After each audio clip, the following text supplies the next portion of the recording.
साथियों नमस्कार, आप सभी का ओम ए टू जेड क्लासेस में स्वागत है। आज हम कक्षा 10 गणित प्रश्नावली 1.1 का प्रश्न संख्या 7 सॉल्व करेंगे, जो इस तरह है।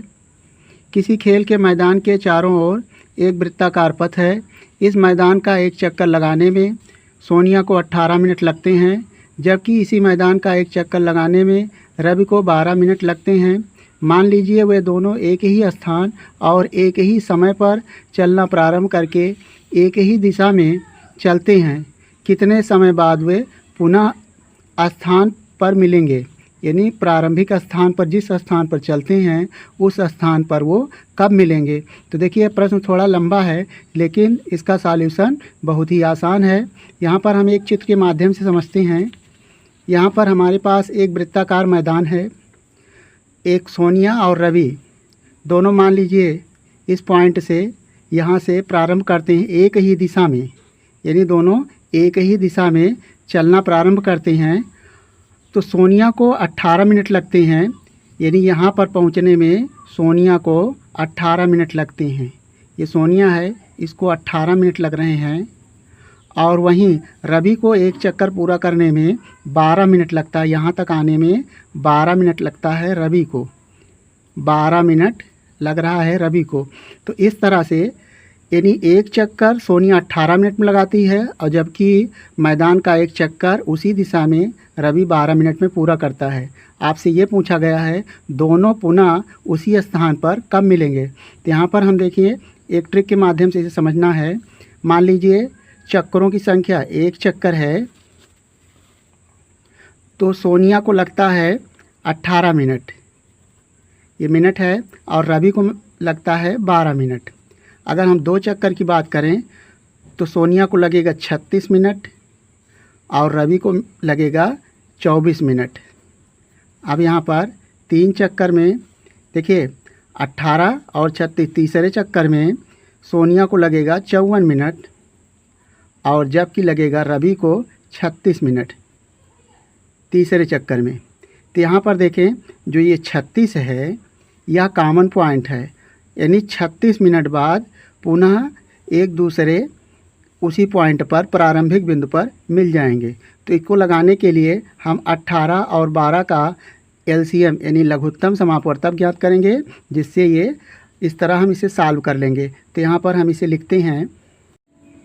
यहाँ पर हमें दिया है सोनिया को मैदान का एक चक्कर लगाने में जो समय लगता है 18 मिनट लगता है, ये 18 मिनट, और रवि को मैदान का एक चक्कर लगाने में समय लगता है 12 मिनट। हमसे पूछा गया है पुनः वो प्रारंभिक बिंदु पर कब मिलेंगे। तो हमें 18 और 12 का लघुत्तम यानी एलसीएम ज्ञात करना है। तो लिखेंगे 18 और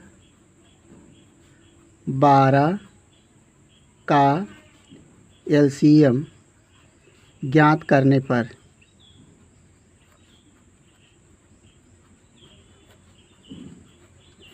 तो यहाँ से सबसे पहले 18 का हम अभाज्य गुणनखंड करेंगे। 18 को हम लिख सकते हैं, यहाँ पर आप फैक्टर कर लें। 18 को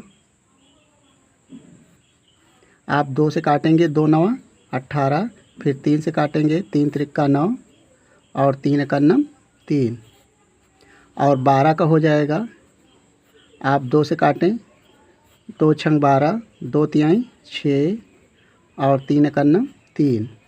तो यहाँ पर जो 18 का एलसी यानी अभाज्य गुणनखंड आया 2 3 और 3, और 12 का अभाज्य गुणनखंड 2 फिर 2 और 3। हमें ज्ञात करना है 18 और 12 का एलसीएम। तो एलसीएम 18 और 12 का यहाँ पर आएगा, यानी देखें जो न्यूनतम घात है 18 में 2 की वह है 1, और यहाँ पर 2 की अधिकतम घात है 2, यानी 2 बार आया है। तो सबसे पहले एलसीएम में उसकी अधिकतम घात लिखते हैं, अर्थात 2 को 2 बार लिखेंगे। और इसी तरह 3 में अधिकतम घात 3 की 2 है, यानी 3 2 बार आया है तो अधिकतम घात ही लिखेंगे। जो अधिकतम बार गुणनखंड हुआ है तो 3 को 2 बार लिखेंगे, यानी 2 को 2 बार और 3 को 2 बार। तो हो जाएगा 2 को 2 बार गुणा करेंगे हो जाएगा 4 और 3 को 2 बार गुणा करेंगे तो हो जाएगा 9। तो गुणा करने पर 4 का गुणा 9 में तो हो जाएगा 36 और समय मिनट में दिया है तो इसलिए 36 मिनट आएगा आंसर। यानी पुनः सोनिया और रवि प्रारंभिक बिंदु पर 36 मिनट बाद मिलेंगे और यही इस प्रश्न का आंसर हो जाएगा। तो हम आशा करते हैं कि आपको इस प्रश्न का हल समझ में आ गया होगा। आपका अपना किसी भी प्रकार का सुझाव या डाउट हो तो कमेंट करेंगे। वीडियो पसंद आया हो तो वीडियो को लाइक कर लें और चैनल को सब्सक्राइब करके इस वीडियो को अपने दोस्तों के साथ शेयर कर लें। वीडियो देखने के लिए धन्यवाद।